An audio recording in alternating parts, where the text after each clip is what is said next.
சென்னை ராயபுரத்தில் மேற்கு மாதா சர்ச் சாலையில் உள்ள Saint Montfort nursery and primary பள்ளியில் அதே பகுதியைச் சேர்ந்த கேசவன் குகன்யா தம்பதியின் மகன் மணிஷ் மித்ரன் 5ஆம் வகுப்பு படித்து வருவதாக கூறப்படுகிறது. கேசவன் வெளிநாட்டில் வேலை பார்த்து வர கடந்த 23ஆம் தேதி மகன் மணிஷ் மித்ரன் கீழே விழுந்ததில் காதில் காயம் பட்டு விட்டதாக பள்ளியில் இருந்து தாய் குகன்யாவிற்கு செல்போன் அழைப்பு வந்த நிலையில் விரைந்து சென்ற குகன்யா பள்ளிக்கு அருகில் இருக்கும் தனியார் மருத்துவமனையில் காதில் கட்டு போட்ட நிலையில் மகன் மணிஷ் மித்ரன் கிடப்பதை பார்த்து அதிர்ந்து போய் கதறியிருக்கிறார்.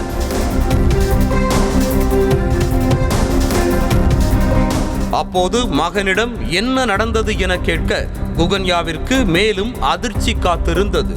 நான் கீழே விழவில்லை, பள்ளியில் நண்பனோடு விளையாடியதற்காக ஸ்டோரி மிஸ் நாயகி தன் காதை திருகியதில் காது அருந்து ரத்தம் கொட்டியதாக மகன் கூறியதும் அதிர்ச்சியில் உறைந்தார் குகன்யா.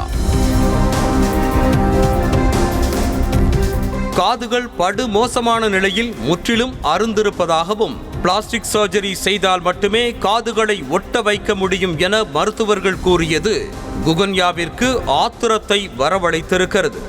கீழே விழுந்து அவனுக்கு அடிபட்டுடுச்சு, உடனே வாங்க இதுமாதிரி நிச்சானி ஹாஸ்பிட்டலில் சேர்த்துருக்கோம், வந்து கொஞ்சம் பாருங்கன்னு சொல்லுவோம். நான் உடனே கிளம்பி போயிட்டேன். மிஸ்ஸு கீழே தான் விழுந்துட்டு அடிபட்டுடுச்சு, பெஞ்சில் இடிச்சுக்கிட்டான் அப்படின்னு தான் சொல்லியிருந்தேன். நீங்கள் யாருமே பார்க்கலையான்னு சொல்லி நான் கதறி அழுதுட்டு இருந்தேன். அங்கே இருக்க நிச்சானி ஹாஸ்பிட்டலில் இது பிளாஸ்டிக் சர்ஜரி பண்ணால் தான் காதை ஒட்ட வைக்க முடியும், இல்லைனா காது ரொம்ப ஆழமாக பதிஞ்சிருக்கு. இதனையடுத்து மகனை இந்த நிலைக்கு ஆளாக்கியது குறித்து பள்ளி நிர்வாகத்திடம் உறவினர்களோடு சென்று நியாயம் கேட்டிருக்கிறார் குகன்யா. ஆனால் மகனின் காதுகளை கையாலேயே அறுத்தது மட்டுமன்றி நியாயம் கேட்டு வந்த தன்னிடம் நாயகி டீச்சர் திமிராக பேச ஆத்திரத்தின் உச்சிக்கே சென்ற குகன்யா நாயகி டீச்சரை கன்னத்தில் பலாரென அறைந்ததாக கூறப்படுகிறது. பஞ்சை எடுத்த உடனே ரத்தமா பார்க்க முடியல. நீ டாக்டர் காட்டுறேன், இன்னைக்கு கூட அவ்வளோ வன்மத்தை வச்சு நீங்க குழந்தைகிட்ட திணிக்கிறோமா? குழந்தை என்ன ஒரு 5வது படிக்கிற பிள்ளைங்க. இப்போ நேற்று போயிட்டு ஸ்கூல்ல போய் கேட்கும் போது கூட நான் ரொம்ப ஸ்ட்ரிக்ட் மிஸ்ஸு, என்னை பார்த்தா குழந்தைங்க பயப்படணும், நீங்க எதுவுமே பண்ணக்கூடாது. எனக்கு அந்த வாதங்கள் தான் சார் அவங்க மேல 2 அடியும் அடிச்சுட்டேன். இதனையடுத்து மகனை அழைத்து கொண்டு குகன்யா அப்போலோ மருத்துவமனையில் சேர்க்க சிறுவனுக்கு பிளாஸ்டிக் சர்ஜரி முடிந்திருக்கிறது.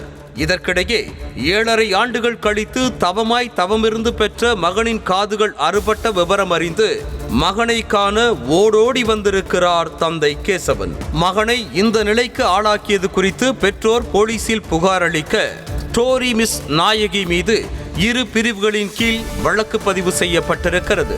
ஆனால் அதற்குள் தன் மீது வழக்கு பதியக்கூடும் என்பதை முன்பே கணித்த நாயகி டீச்சர் குகன்யா தன்னை கன்னத்தில் அறைந்ததை சாக்காக வைத்துக் கொண்டு மருத்துவமனையில் அட்மிட் ஆனதோடு பள்ளிக்குள் அத்துமீறி நுழைந்து தன்னை தாக்கியதாக குகன்யா மீது வழக்கும் தொடுக்க முயன்றிருக்கிறார்.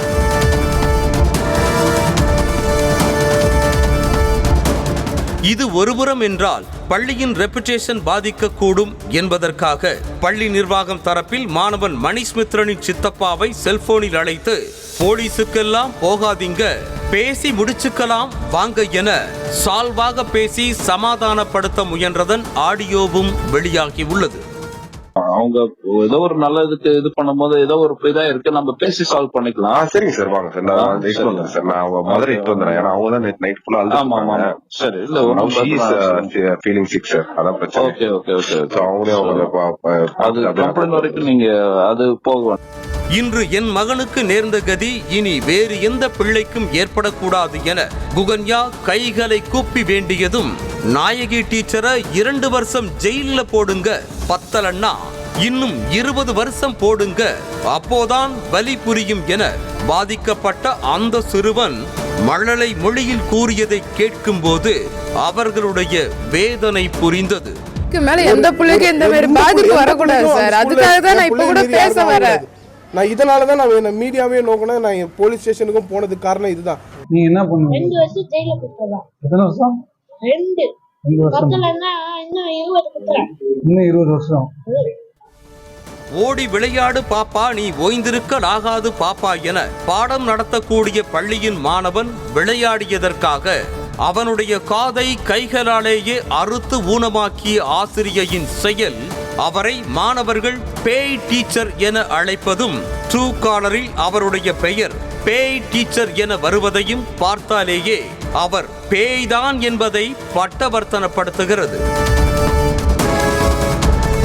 குழந்தைகளிடம் குழந்தை உள்ளத்தோடு நடந்து கொள்ள வேண்டிய தன்மைதான் ஆசிரியர்களுக்கான முதல் தகுதி என்ற நிலையில் இப்படி அரக்கத்தனம் கொண்டு ராட்சசியாக உலா வரும் இப்படிப்பட்டவர்களுக்கு ஆசிரியர் பணி ஒரு கேடா என்றே கேட்க தோன்றுகிறது. ஆசிரியை மீது உரிய நடவடிக்கை எடுக்கப்படுமா?